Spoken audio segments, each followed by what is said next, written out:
Abortion பண்ணிடுவான்னு அடித்து துரத்தினாரு. இன்னும் கூப்பிட்றேன்னு சொல்லி ஏமாற்றி என்னை இவ்வளோ நாளாக ஏமாற்றிட்டு இருக்காரு. 5 வயசு வரைக்கும் என் குழந்தை என்கிட்ட தான் சார் இருந்தது. அதுக்கப்புறம் கொரோனா வந்ததுன்னு கூட்டின்னு போனார். காமிக்கிறேன் நான் கூப்பிட்றேன் தேவைப்படும் போது கூப்பிட்றேன்னு சொல்லி ஏமாற்றி என்னை இவ்வளோ நாள் ஏமாற்றிட்டு இருக்காரு. குழந்தை என்கிட்ட காமிக்காம எங்கள் அம்மா என்னையும் நீ வந்தீங்கன்னா பம்பலுக்கு வந்தீங்கன்னா நான் கொலை பண்ணிடுவேன்னு மிரட்டுறாரு சார் எங்களை.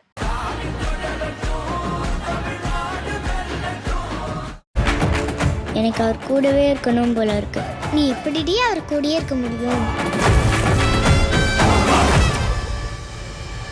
டயா பூஸ்டர் சுகரை கண்ட்ரோல் பண்ணும், உங்க ஆரோக்கியத்தை மீட்டு தரும். சர்க்கரையை கட்டுப்படுத்துறதுக்கான எளிமையான வழிமுறை, இயற்கையான வழிமுறை. அனைத்து மருந்து கடைகளிலும் கிடைக்கும். 6 வருஷமா என் கணவரை விட்டு பிரிஞ்சிருக்கேன். என் குழந்தைய கூட்டிட்டு போய் ஏமாத்தி என்னை விட்டுட்டாரு. வெங்கடரமணன் தாவேக்கா பொருளாளராக இருக்காரு, மாநில பொருளாளராக இருக்காரு. இப்போ மயிலாப்பூர் தொகுதியில் வேட்பாளராக நிற்கிறாரு. அபார்ஷன் பண்ணிடுவான்னு அடித்து துரத்தினாரு. இன்னும் கூப்பிட்றேன்னு சொல்லி ஏமாற்றி என்னை இவ்வளோ நாளாக ஏமாற்றிட்டு இருக்காரு. கூப்பிடல, குழந்தைய என் கல்லை காமிக்காமல் குழந்தை என்ன எப்படி இருக்குது, என்ன நிலமையில இருக்குன்னு கூட எனக்கு தெரியாது. என்ன பண்ணாரோ என் குழந்தைய, பெண் குழந்தை, அது பெண் குழந்தை அம்மா கிட்ட தானே இருக்கணும் சார். இப்படி கொடுமை பண்ணுறாரு 6 வருஷமா. குழந்தைக்கு 9 வயசு ஆகுது. என் குழந்தைய என் கல்லை நாங்கள் நேரில் போனால் பம்பல் வீட்டுக்கு போனால் அடித்து துரத்துறாரு. என்னையும் எங்கள் அம்மாவையும் கொலை பண்ணிடுவான்னு மிரட்டுறாரு. நீ வந்து நான் குழந்தைய காமிக்க மாட்டேன், உன்னால் என்ன பண்ண முடியுமோ பண்ணிக்கோ அப்படின்னு தைரியமாக பேசுகிறாரு. நான் அதுக்கு தான் கமிஷனர் ஆஃபீஸ்க்கு வந்தேன் சார். 6 வருஷமா சார். ஆமாம் 6 வருஷமா. இல்லை இப்போதான் எனக்கு இங்கே வரணும்னு இடையில லோக்கல் போலீஸ் ஸ்டேஷனில் கம்ப்ளைண்ட் பண்ணேன் சார். அவர் வந்தார், குழந்தைய கொண்டு வரல.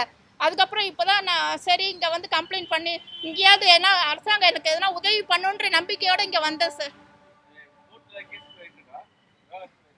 யோகவர்ஷினிக்கு வயசு 9 வயசு ஆகுது சார்.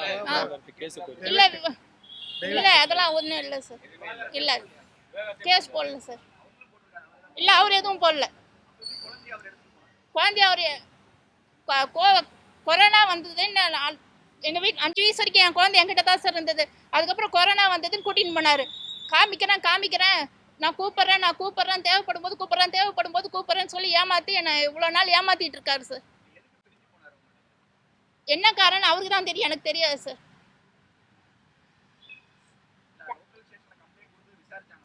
விசாரிச்சு அவர் மட்டும்தான் வந்தார், குழந்தைய கூட்டின்னு வரல. குழந்தை என்னை விட்டுட்டு போயிட்டாரு, ஏமாத்திட்டு விட்டுட்டு போயிட்டாருன்னு கம்ப்ளைண்ட் கொடுத்தேன் சார். சேர்ந்து வாழணும் அப்படின்னு தான் சொன்னேன். 5 வருஷமா சார்.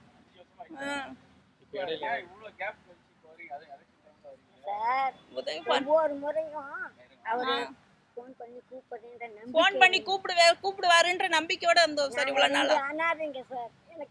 எனக்கு அம்மா தான், கணவர் தானே சார் மனைவிக்கு பாதுகாப்பு கொடுக்கணும், அது கடமை தானே. அம்மா பாதுகாப்பு கொடுக்குறாங்க சார் இவ்வளவு நாளா. எனக்கு ஒரு ஆண் தானே பெண்ணுக்கு பாதுகாப்புன்னு சொல்லி, ஆண் தானே பெண்ணுக்கு பாதுகாப்பு தரணும் சார்.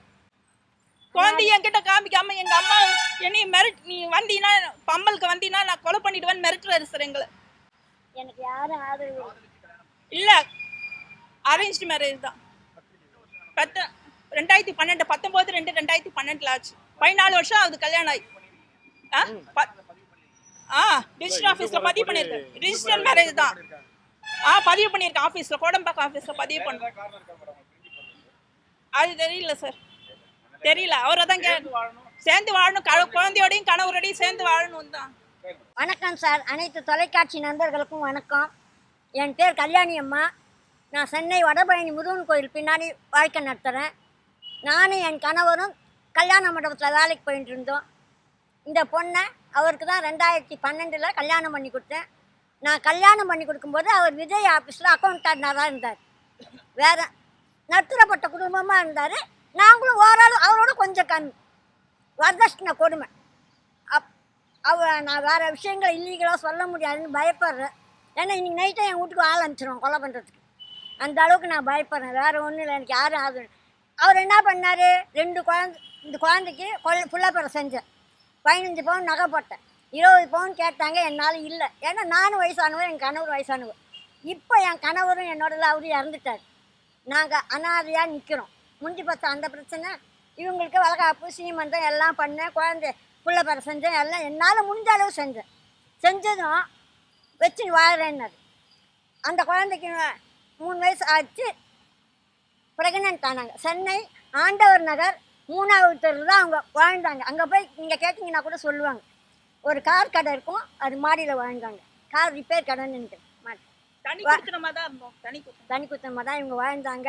ஆனால் என்னாச்சு, ப்ரெக்னென்ட் ஆனதும் நீ போய் அபார்ஷன் பண்ணிடுவான்னு அடிச்சு தொத்தினார். சென்னை மாநகராட்சி ஆஸ்பத்திரி, பவர் ஹவுஸ் ஆஸ்பத்திரிக்கு போகணும். அங்கே அவங்க வந்து அவருக்கு கூப்பிட்டு ஃபோன் பண்ணாங்க. 60 நாளைக்கு மேலே ஆயிடுச்சு, குழந்தை அபார்ஷன் பண்ணால் பிரச்சனையாகும், வானான்னு. இல்லை நீங்கள் பண்ணித்தான் ஆகணும், இந்த குழந்தைய பார்த்துக்க ஆள் இல்லைன்னு. சரின்னு சென்னை எழும்பூர் மருத்துவமனை வந்து அவரையும் வர வச்சு கையெழுத்து போட்ட பிறகு தான் அபார்ஷன் பண்ணாங்க. அபார்ஷன் பண்ணால் சரி, உடம்பு வீக்காக இருப்பேன், கொஞ்ச நாள் உங்கள் அம்மா வீட்டில் இருன்னு இருக்க வச்சார்.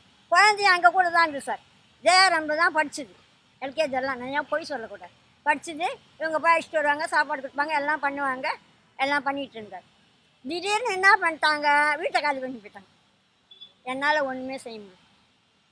எனக்கு சப்போர்ட் கால் இல்லை. அன்றைக்கி என் கணவர் இருந்தாலும் நாங்கள் 2 பேரும் வயசானவங்க. இந்த ஒரு வயசு பண்ண வச்சு என்னால் வேறு எதுவும் செய்ய முடியல அவராண்ட.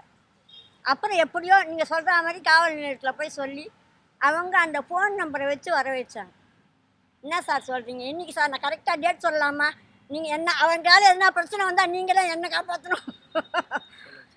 ஸ்டாலின் சார் பதவி ஏற்று அந்த சமயம் வியாழக்கிழமை ஸ்டாலின் சார் பதவி ஏற்றார்.